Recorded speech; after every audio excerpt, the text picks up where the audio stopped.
We now move to Seoul Detention Center. Our Moon Hye-ryeon joins us live for the latest regarding the investigation into the president.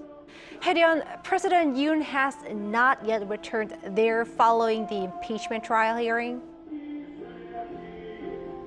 Hello, Jung-min, that's right.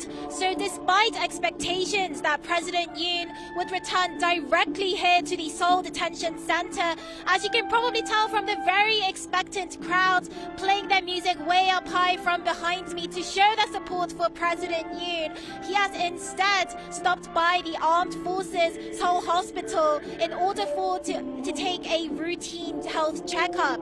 Now, however, investigators from the Corruption Investigation Office for high-ranking officials made their way here, and this seems to be yet another attempt to forcibly bring President Yoon in for questioning after failing to do so yesterday. Now, this comes following a briefing earlier this morning where the CIO official stated that there could be a possible forced summons attempt after the hearing concludes without mentioning any specific plans.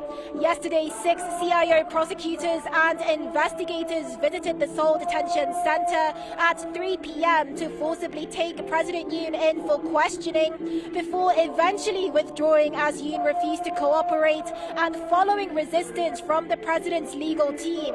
The CIO official emphasized the need to conduct face-to-face questioning, emphasizing that while President Yoon may be the sitting president, he is also a suspect, and that investigating suspects is a fundamental duty of law enforcement. It was also reported earlier today that prosecutors have asked the CIO to transfer the case before the initial detention period expires, ramping up pressure for the CIO to complete their investigations.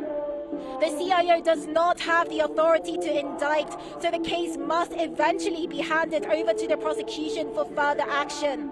As the Constitutional Court plans to hold impeachment hearings twice a week, and Yoon's stated intention is to attend these sessions and prepare arguments with his defense team, there has been speculation that he may continue to avoid cooperating with the CIO investigation. The CIO has not ruled out conducting on-site investigations at the detention center, as seen in cases involving former presidents in similar cases, but they are currently not considering conducting investigations in written form.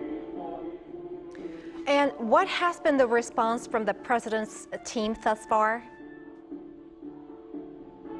Yes, Jung-min, so following the impeachment hearing this afternoon, one of Yoon's lawyers stated that the current CIO investigations cannot continue to proceed in its current state, and that his legal team will need to reconsider the investigation process and methods going forward. Now, in a social media post this morning, another one of his lawyers criticized the CIO's attempt to bring Yoon in for questioning and emphasized that he would take the steps to prevent any improperly forced summons by the CIO.